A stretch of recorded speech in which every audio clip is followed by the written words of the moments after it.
বিশ্বে দিন দিন বাড়ছে জীবাশ্ম জ্বালানি ব্যবহারের পরিমাণ, সঙ্গে বাড়ছে দূষণের মাত্রাও। সবশেষ জলবায়ু সম্মেলনেও বিশ্বে কার্বন নিঃসরণের মাত্রা 0.8% বৃদ্ধির কথা জানানো হয়। এবার ফ্রান্স ভিত্তিক গবেষণা সংস্থা ইন্টারন্যাশনাল এনার্জি এজেন্সি IEA জানালো, কেবল চলতি বছরে বিভিন্ন দেশে জীবাশ্ম জ্বালানি হিসেবে কয়লা পোড়ানো হয়েছে 877 কোটি টন। বুধবার এক বিবৃতিতে সংস্থাটি জানায়, রেকর্ড পরিমাণ এই কয়লার মধ্যে 490 কোটি টনই ব্যবহার করেছে চীন। যদিও দেশটি বিদ্যুৎ উৎপাদন ব্যবস্থা বহুমুখী করে সৌরশক্তি এবং বায়ুশক্তির মতো নবায়নযোগ্য জ্বালানির ব্যবহারও ব্যাপকভাবে বৃদ্ধি করেছে, তবুও কয়লার ব্যবহার নিয়ন্ত্রণ করতে পারছে না বেইজিং।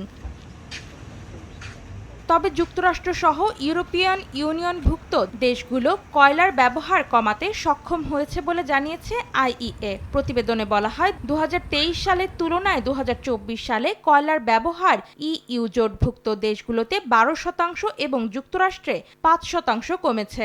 তবে আগামী বছরগুলোতে এই অর্জন ইউরোপ ও যুক্তরাষ্ট্র ধরে রাখতে পারবে কিনা তা নিয়ে সংশয়ের কথাও জানিয়েছেন জলবায়ুবিদরা।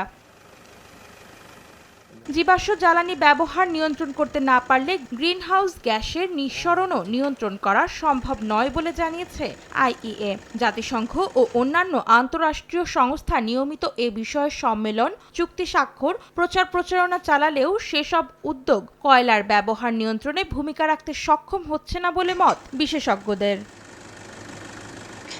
অন্তরা সেন, সময় সংবাদ।